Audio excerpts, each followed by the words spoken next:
जय सदाशिव। शिव की कृपा चैनल में आपका हार्दिक स्वागत है।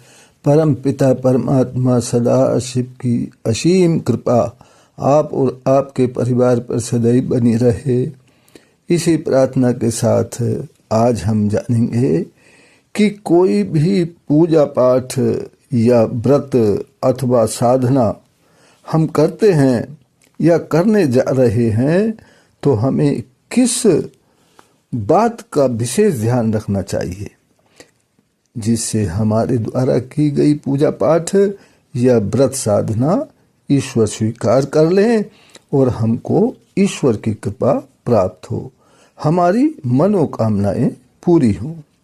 तो किसी भी पूजा पाठ व्रत साधना की सफलता हमारे आचरण और हमारे विचारों पर ही निर्भर करती है।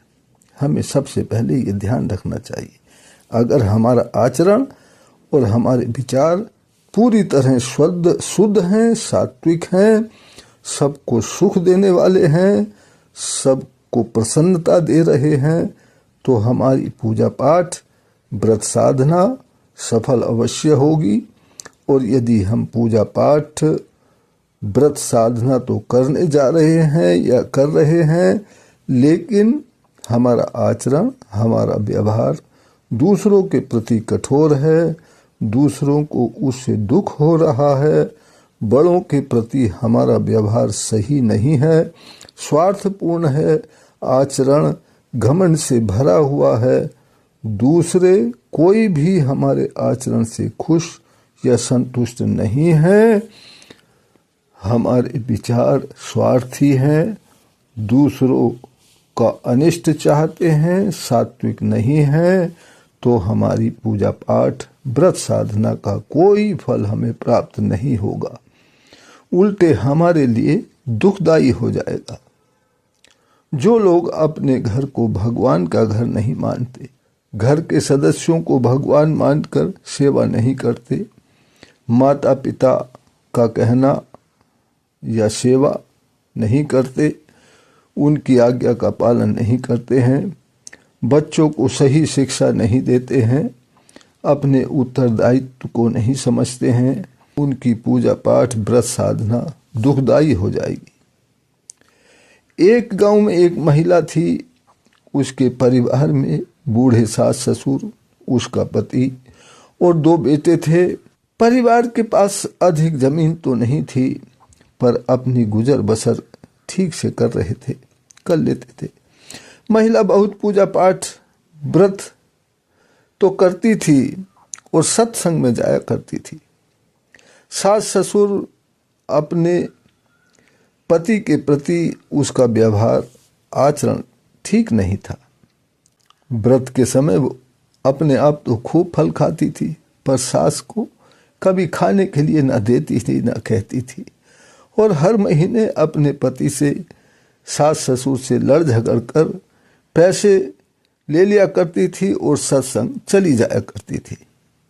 सत्संग जाने के लिए अपना खर्चा अपने सास ससुर पति से लिया करती थी।